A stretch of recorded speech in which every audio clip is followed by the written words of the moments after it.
A gente teve no Brasil a primeira multa da NPD, que é o órgão que regulamenta, que cuida das questões relacionadas à LGPD, a Lei Geral de Proteção de Dados. Isso faz com que o Brasil, né, com essa multa tão relevante, passe a voltar os olhares, a atenção, as empresas e nós consumidores de modo geral, para essa lei que existe desde 2018, teve um tempo aí para as empresas se adaptarem e a gente está vivendo agora em 2023 e a gente precisa se atualizar o que está acontecendo. Ninguém melhor do que o doutor Alexandre Magalhães, advogado com atuação na área civil, empresarial, muito dedicado hoje à questão da proteção de dados, tem mestrado em direito tributário, é especialista nessa área, não só tributário, mas contratual, secretário da Comissão Nacional de Direito Societário do Conselho Federal da OAB, que é super importante, bem atuante, e coordenador da primeira pós-graduação em Direito Empresarial da Escola Superior de Advocacia. A gente gosta de apresentar os nossos convidados aqui para você ter noção como eles se tornam autoridades nos assuntos, né? Todos nós temos uma jornada, é por isso que eu digo, não deixe de valorizar a sua jornada, não deixe de se qualificar, porque isso é muito importante sobre que profissional e que empresa, que profissional você vai ser e que empresa você vai ter de fato. E aí, doutor Alexandre, muito obrigada pelo seu tempo. Eu sei que você está corrido, uma hora a gente pensa que você está em Teresina, você está em São Paulo, você está em Brasília, você está em Portugal, está em vários lugares, mas você não para. E particularmente agora, que você dedica uma parte do seu trabalho, do seu escritório, para as questões voltadas à proteção de dados, que eu falava ainda há pouco, que virou um dos marcadores importantes, né, a privacidade de dados desse século. Figura entre as macroforças e pontos de atenção da pesquisa da Ipsos 2023. Né? Então, assim, a gente lhe trouxe aqui para nos atualizar, você nos atualizar em relação ao que está acontecendo, porque essa lei é de 2018 e a gente quer saber em que página nós estamos. Bem-vindo ao nosso programa. Muito obrigado, Maia. É um prazer enorme estar aqui de novo no teu programa. Estive na pandemia, né? Foi um encontro virtual falando sobre a LGPD assim que a lei entrou em vigor. Eu me sinto muito confortável que, de fato, é um assunto que o nosso escritório, ainda em 2017, entendeu como algo relevante. Lei tem toda hora, né? Mas a gente sabia que essa lei não era uma exclusividade brasileira, é uma lei que está no mundo todo. O Brasil, inclusive, foi um dos últimos países a se adequar, né? A nossa lei é de 2018, mas ela entra em vigor somente em 2020. Você pergunta em que página nós estamos, né? Muita coisa já aconteceu de lá para cá, nesses 3 anos, mas, de fato, no geral, as empresas brasileiras pouco fizeram em relação a isso. Tudo que é novo, né, causa aquela estranheza, busca-se muita informação. Algumas empresas, inclusive no Nordeste, aqui em Teresina, né, pensaram nisso e já tomaram providências para adequação, mas a grande maioria não. E talvez por que não? Porque não houve um estímulo financeiro, digamos assim, porque a gente sabe quando a lei ela prevê sanções, né, prevê multas em caso de não adequação, e essas multas começaram a aparecer tardiamente, porque quem é responsável por isso é a Autoridade Nacional de Proteção de Dados, é uma espécie de agência reguladora do governo federal. Ela foi criada junto com a lei em 2018, somente em 2020 ela foi formada a equipe que iria... teve a transição de governo, inclusive. Sim, que ia ficar atuando, né? Que ia ficar atuando. E imagina uma política fiscalizatória num país como o Brasil, né? Muito grande. Então, assim, agora que ela conseguiu se estruturar em Brasília, né? Ela passou muito tempo falando sobre... mais como uma... Acho que foi mais um letramento, né? Teve um literacy aí sobre... como nós não temos no mundo, mas assim, não tínhamos, né? No mundo, mas particularmente no Brasil, a questão da cultura do dado, né?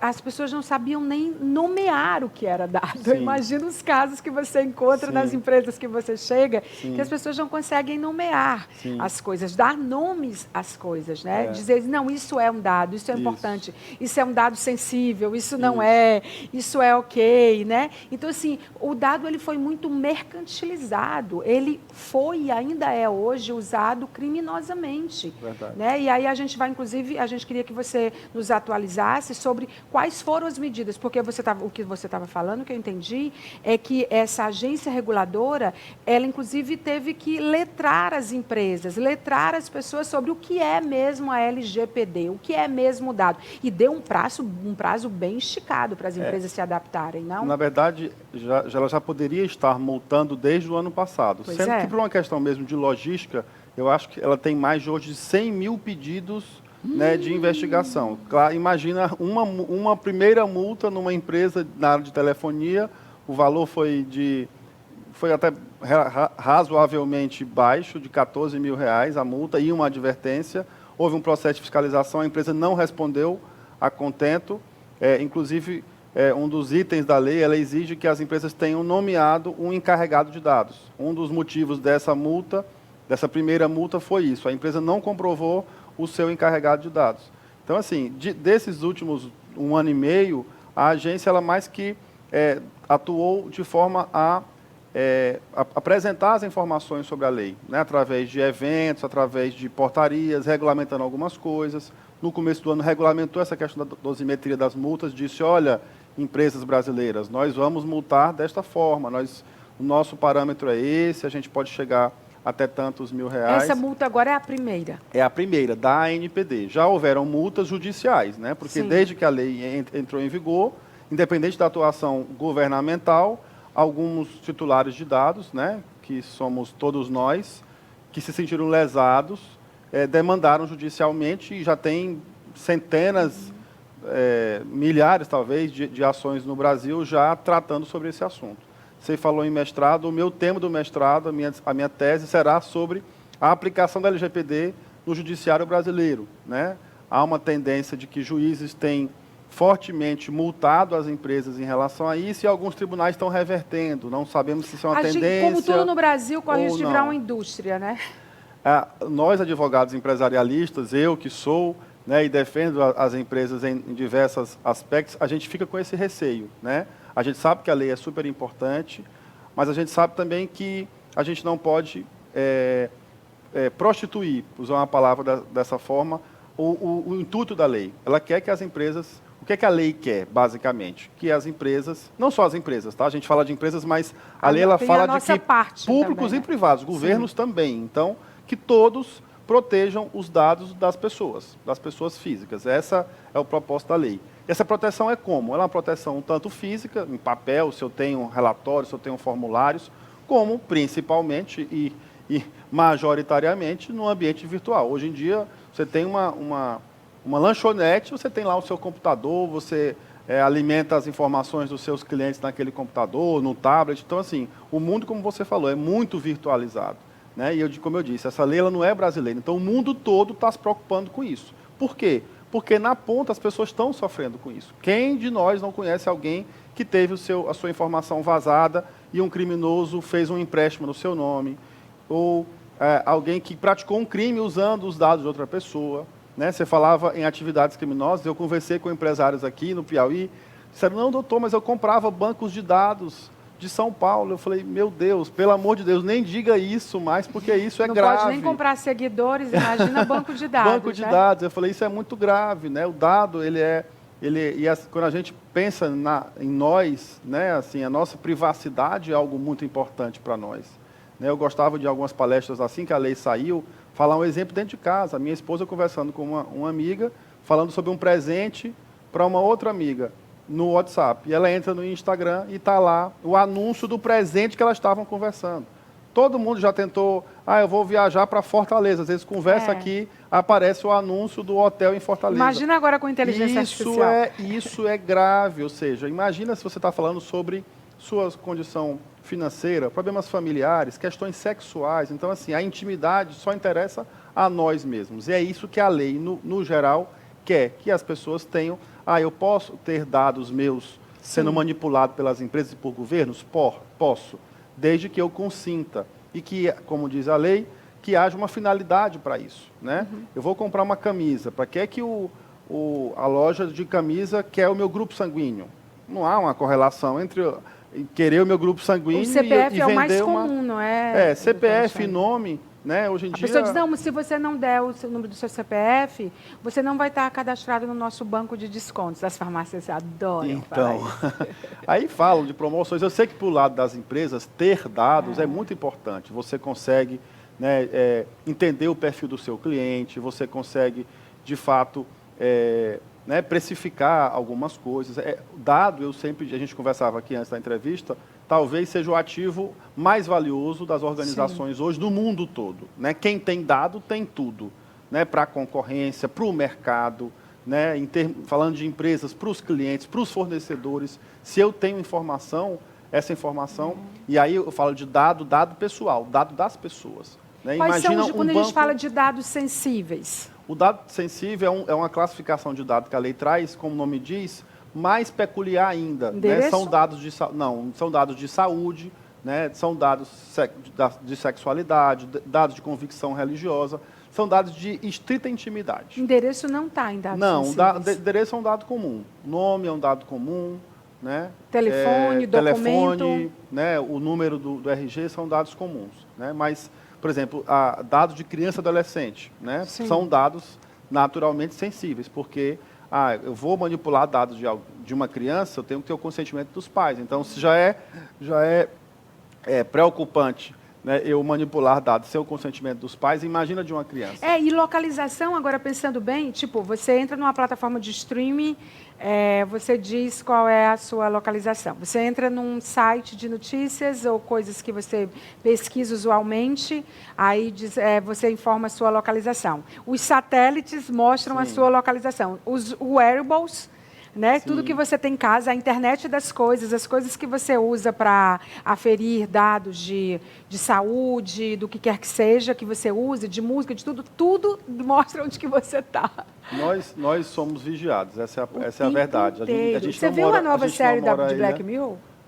A última ainda não. Veja. Quem tiver a oportunidade, Dilema das Redes e Privacidade Hackeada. São dois documentários interessantíssimos. Dá vontade de você jogar o celular no rio. Não, Coded Bias também. Eu queria associar aí a sua lista, porque eu já vi os três. Coded Bias é o viés do código. Tipo, o que a tecnologia faz quando ela faz ou não faz a leitura do nosso rosto, ou de digitais, ou de tudo. E como que a gente está sendo mapeado por essas tecnologias, né?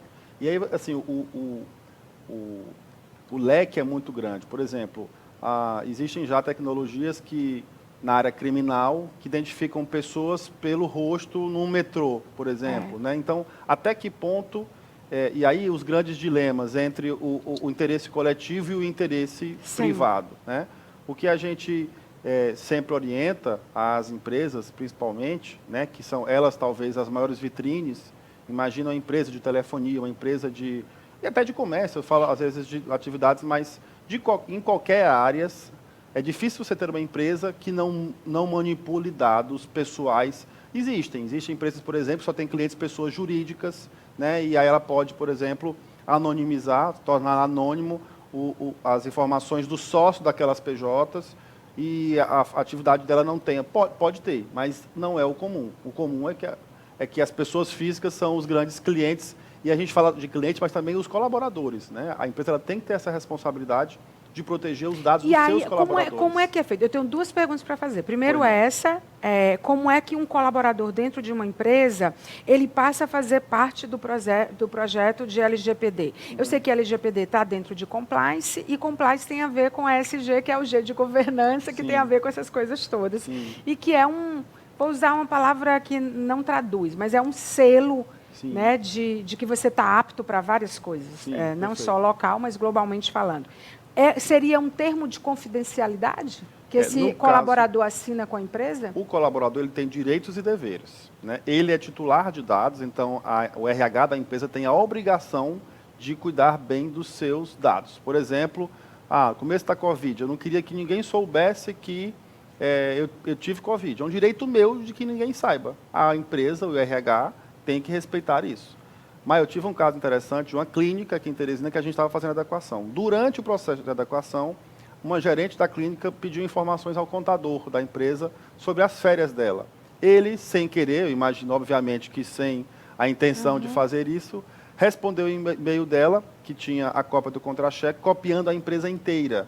inclusive subordinados dela, que passaram a saber quanto é que ela ganha, qual era a gratificação, né? Ou seja, um vazamento de dados aí grave, numa situação usual. Quando é que isso se confunde, no caso de empresas públicas ou público-privadas, quando a gente fala de transparência, por exemplo, em que hoje você encontra nos sites de transparência das empresas quanto as pessoas ganham. Sim.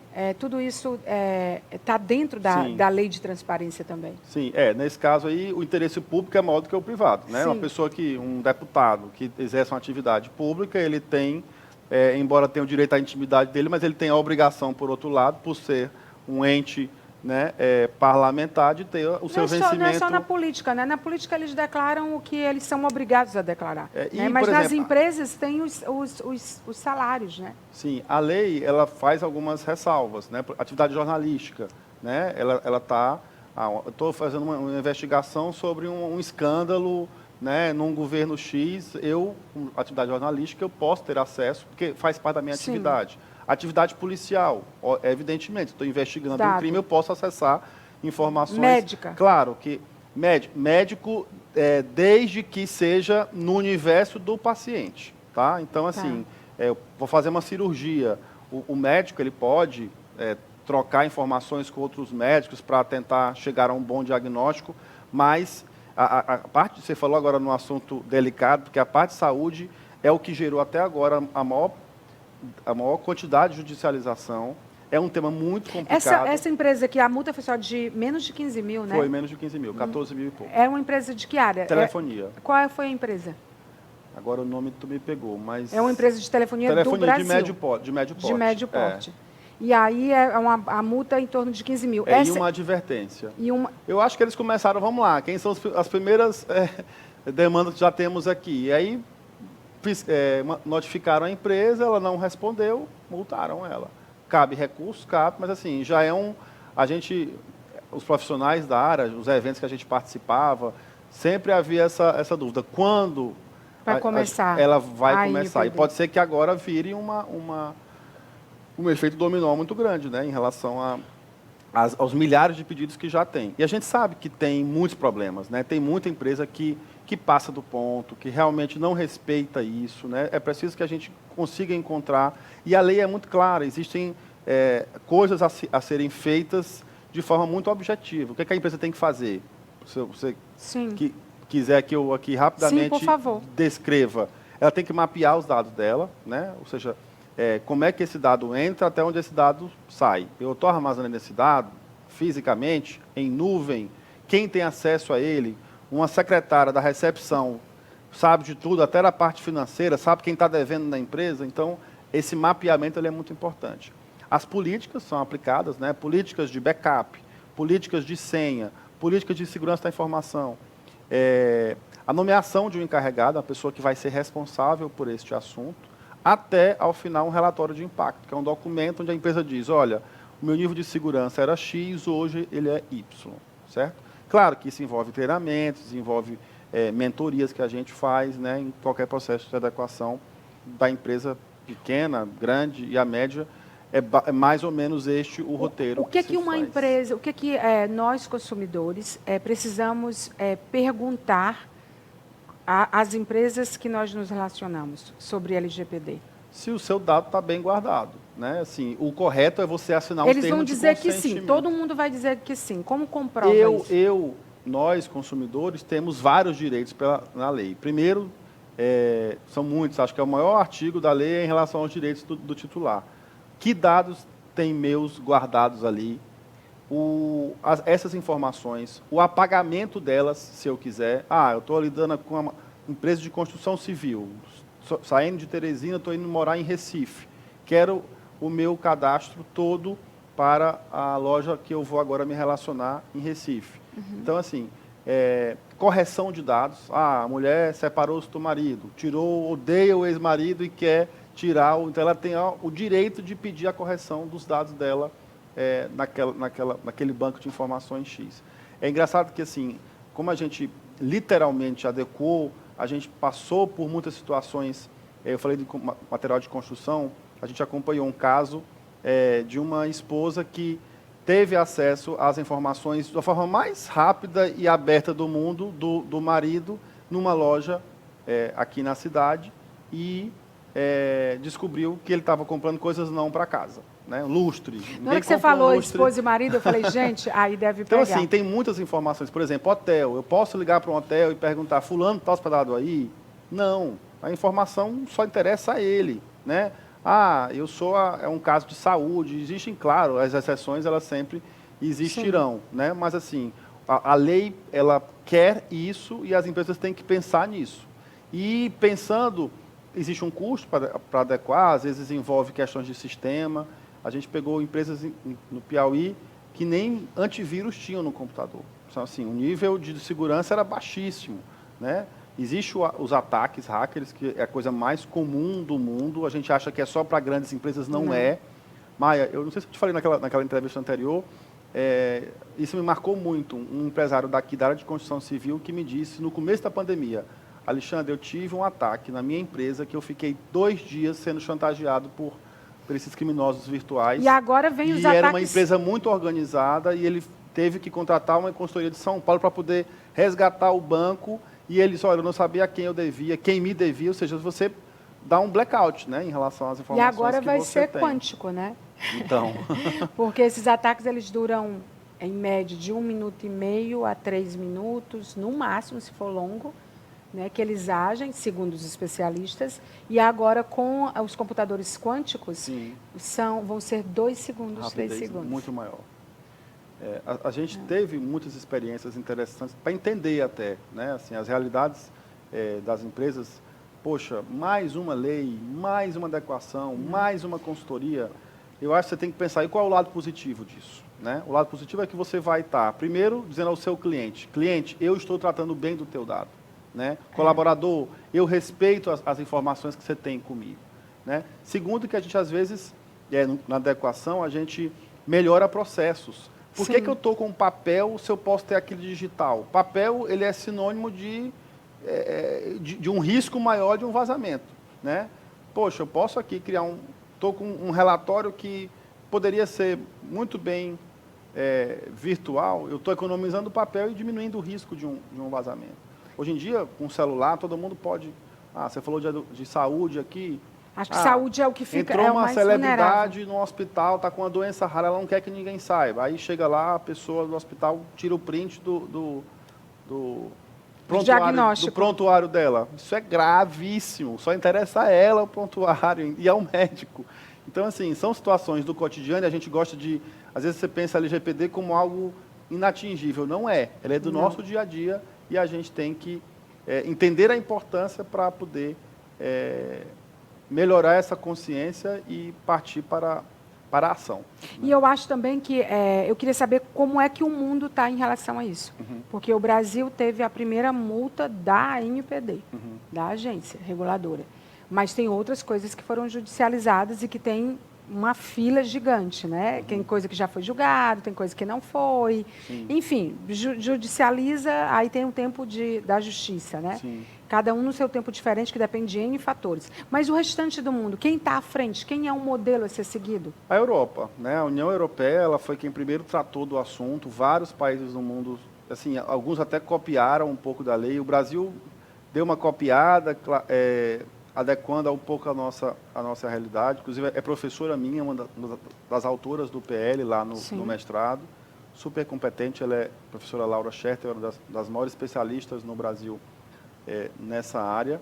Mas o mundo está meio que devagar. E é engraçado que toda hora que vem um escândalo novo envolvendo dados, parece que a coisa acelera. Epa, a gente é preciso que o Brasil, né, a pandemia foi bem no meio da história e não sei se você sabe, mas houve inclusive uma emenda constitucional para tornar a proteção de dados um direito fundamental. Então está na nossa Constituição, assim como a moradia, como a saúde, a educação, o direito à proteção de dados é um direito fundamental. Né?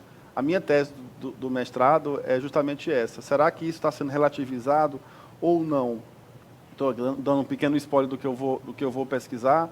A gente tem visto no Brasil muitos juízes de primeiro grau condenando as empresas, mas há uma tendência de alguns tribunais de reverter isso. Será que por um uma preocupação de um efeito econômico. Imagina, Maia, a primeira multa que houve no Brasil de uma pessoa que comprou, naquela entrevista eu te falei isso, a empresa conseguiu reverter totalmente, né? Já até transitou em julgado esse caso, mas a pessoa comprou um apartamento e depois recebeu propaganda de armário embutido porque tinha comprado, de outra empresa. Poxa, quem Sim. compartilhou as informações? Não, toda hora a gente recebe ligação. Foi a construtora. Eu não oferecendo seguro, plano de saúde. Eu não consenti. E essa pessoa foi o primeiro caso brasileiro judicial, né? Conseguiu R$10 mil. Será que a justiça... Imagina uma pessoa numa construtora, num apartamento. Tem construtora que tem milhares. Isso 10 mil vezes milhares dava milhões, né, de reais. Será Sim. que haveria aí um desequilíbrio financeiro também disso? E, ao mesmo tempo, poxa, e o direito dele? A lei vai valer ou não vai? Então, é um dilema. É um né? terreno muito movediço, que Sim. eu acho que depende também de como nós temos relações cada vez mais globais, né? Sim. Em algum aspecto, ou só porque a gente está na rede e as redes são globais, Sim. mas de negócios, quando se trata de empresas, né? O Brasil, acho que deu uma escancarada nessa janela, a gente está sendo cada vez menos isolado, né? Sim. Então, eu acho que essas regulações, né, elas precisam existir em esfera global.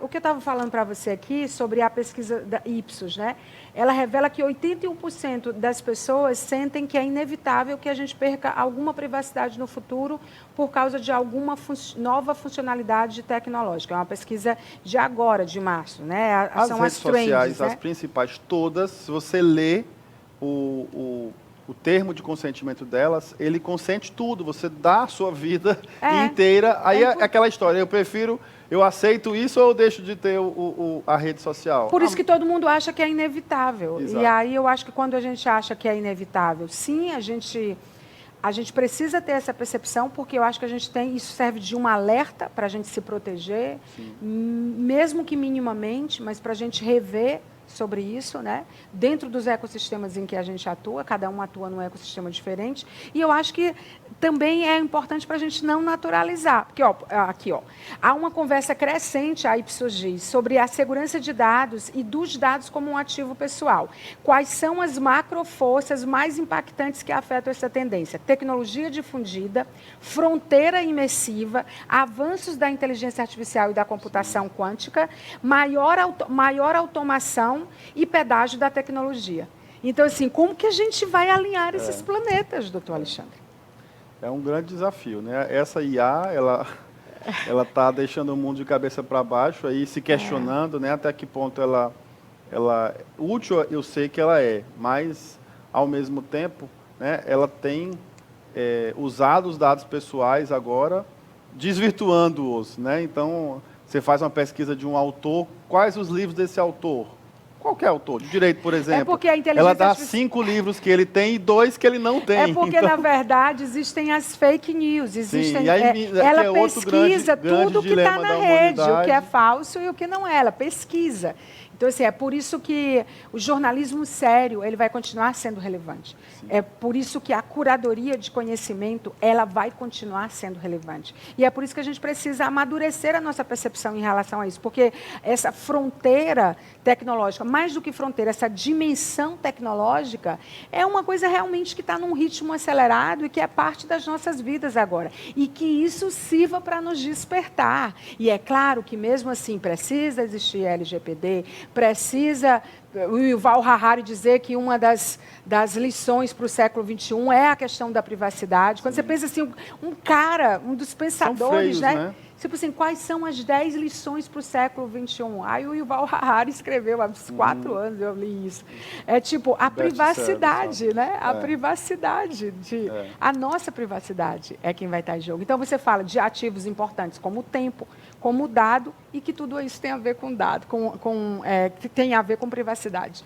E se mistura um pouco com o nosso tempo. As pessoas hoje, algumas, a grande maioria, né, expõe a sua privacidade, né? Então, talvez está havendo um movimento inverso. Eu estou me expondo tanto, está me prejudicando isso. Então, realmente são dilemas que a humanidade tem enfrentado. E quando você traz isso para o direito, a regulação, né, até que ponto o Estado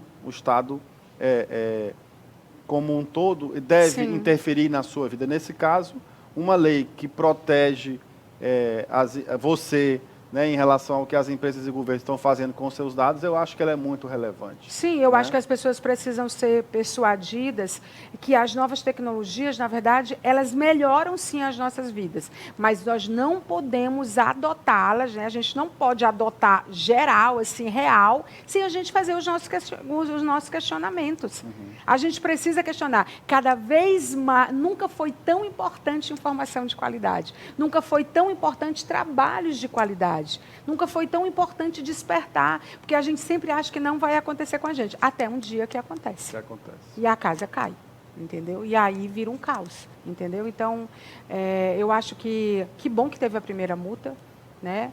E tomara que isso não seja naturalizado. Eu achei a multa baixa, não sei, você não quer me dizer que empresa de telefonia foi essa, porque eu sei que você sabe. Eu não sei porque que você está protegendo, não sei se é seu Não, cliente. está até no nosso, literalmente saiu aqui o nome da minha cabeça, está até no nosso Instagram, a gente fez um post hoje sobre isso. Deu uma amnésia de produção, acesso à rede social. Acessa Pegue a informação, dado da conta do... Dado, não é pessoal, mas é dado, né? Doutor Alexandre, muito obrigada pela entrevista. Eu que agradeço a oportunidade, estarei sempre à disposição para esses e outros assuntos aí envolvendo o direito empresarial. Um prazer enorme estar aqui. Parabéns pela quantidade de tempo, de programa, de qualidade, como você disse, com informação aí para as pessoas. A gente aposta nas conversas, e as conversas elas precisam ser aprofundadas. Tem muita coisa na superficialidade. Para a gente aprofundar, a gente tem um público enorme que gosta, prefere assim, e é com ele que a gente fecha. Maravilha. Tá bom? Muito obrigada aí por essa entrevista ótima. Olha, antes de ir para o intervalo, vou abrir aqui, mas quero voltar aqui. Deixa eu falar para vocês da Adriana Calcanhoto. A Adriana tá vindo aí, gente, com um showzaço. Ai, já estou toda agendada para esse show da Adriana Calcanhoto. Dica de música boa, uma das maiores intérpretes e compositoras do Brasil, uma turnê nacional. É claro que a Calor está trazendo para a gente, né? Vai ser dia 19 de agosto, no Centro de Convenções. Você não pode perder, os ingressos já estão à venda. Gente, a gente está pensando que agosto está longe, não está? Não, agosto chegou. Hello, agosto chegou. Então, na loja da Calor Produções do Riverside ou no ingresso.com, como a gente sempre faz. Então, é a atração do projeto Palco MPB do Centro de Convenções, uma noite de grande sucesso. A gente vai com esse recadaço e eu volto em instantes com mais falando nisso. Não saia daí, até já. Projeto Palco MPB apresenta... Entre por essa porta agora e diga que me adora, você tem meia hora. Adriana Calcanhoto, com a turnê Errante. Ah, se eu fosse marinheiro,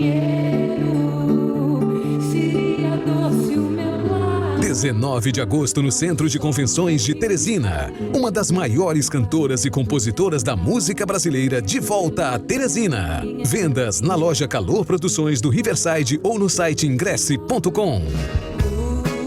O recado que eu te dei, se ainda tens, não sei, mas se tiver, devolva-me.